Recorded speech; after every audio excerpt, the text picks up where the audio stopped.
Hello Aeternum and welcome to KOTT News, Aeternum's #1 source for news, and this is the War Report. Dynamic change in the history of Aeternum last night as the syndicate members of Fresh Bench liberate the bear-infested deep forests of Brightwood. KOTT News were on the scene and spoke with a participant about the battle. Like the 12 minutes, it honestly didn't feel like we were just gonna win in 12 minutes. Like it still felt like it was a fun war. Like point was close. You know, I had a couple deaths on point, so did the other bruisers. So I don't know, but in war, bro, it's a couple wipes make a huge difference. Like if we got them wiped on the big respawn, like that could be the difference maker there, right? Like, or if one gate's lacking, too many people flood through, like that shit happens all the time. But I mean, farm is sick because they always VOD review and then they come back and they're better. That's what the companies that improve do, like Fresh Bench Pharma. They always, like, if they lose, it's not like they quit. They just take that, learn from it, and then they fight again. So it's cool to see. Better than these PvE companies that just deck, slot 15 people, and then get farmed for 30 minutes. Like, I don't even understand why they push. Earlier in the night, the zealots of the Outcast prevailed in both of their fights of the Double Declare. The payouts for both armies were held in front of City Hall in Far Harbor. A payout line this long sends a strong message to the new refugees on the island that Outcasts can field 2 armies to defend Double Declares. So if you pick a fight, you better be prepared. Citizens looking to race influence so they might experience simulated combat with one of the great houses will have 2 opportunities at qualifiers tonight. No corruption invasions to report on tonight, paving the way for a full day of Turkalon hunting as the 3rd harshest winter in Aeternum's history continues to approach. 6 submissions for simulated fantasy combat resolution tonight, brought to you by LARPco. Remember, if it isn't LARPco, it's cardboard. With special thanks to the Craft Services crew. If you'd like to support KOTT News, Patreon is currently the best way. Up first, the Marauders of Waystone El Dorado attack the syndicate members of JDB's Kitchen for control of the arid desert region of Brimstone Sands. Waystone El Dorado returned to fight in the dunes yet again after a 2-week period to train and improve. But will that extra time translate into a victory tonight? JDB's Kitchen forced into an uncommon triple defend tonight, but based on the outcomes of previous encounters, may not need 40 of their own at any given fight.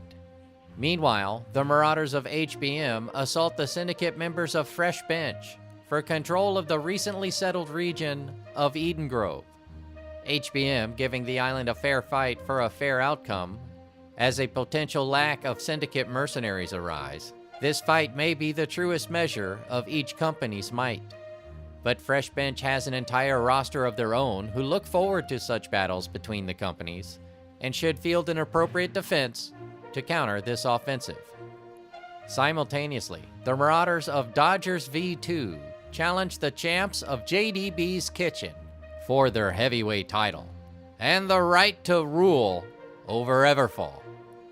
Dodgers version 2 forcing themselves into a double offensive tonight after just 2 weeks on the island, signaling to all great houses their intention to fight as often as possible.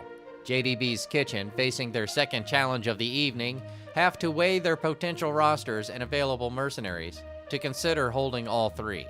Meanwhile, the Marauders of Dodgers version 2 assail the Zealots of Outcasts for control of the always contested Restless Shore. In their other offensive effort of the night, Dodgers V2 attempt to climb up the mud hill and dislodge the regional rulers before the start of the 3rd harshest winter in Aeternum's history. The Outcasts have shown how easily they can defeat Dodgers V2 when divided in their intention, but now they have no other obligations and may go for the rarely seen full hold. But wait, there's more, as the Marauders of Satwa Rises assault the vault of JDB's Kitchen as they attempt to steal away the island's financial capital of Windsward. Nothing is known of this newcomer to the island, other than they're ambitious if they're striking at the heart of the island against the island's premier powerhouse. JDB's Kitchen with enough to field all 3 defenses tonight, despite the apparent 20-person shortfall to split amongst them. But how many will they send to introduce themselves to this newcomer? In the nightcap, the faithful flock of Waffle House Company attacked the marauders of Farmant and Tillians for control of the rain-drenched mountain region of Morningdale. The Waffle House faithful gather their flock and take the holy pilgrimage to the northern Death Wall. But will they succeed in securing the region against this island marauder power? Because Farmant and Tillians have only one fight to focus on, and it's the one for the region they claim to want most of all. So we'll see tonight if they can withstand the post-natural disaster specialists of Waffle House Company. We'll have any late-breaking outcomes and reactions from the citizens tonight at 11. Until then, this has been War Correspondent JChalant, KOTT News.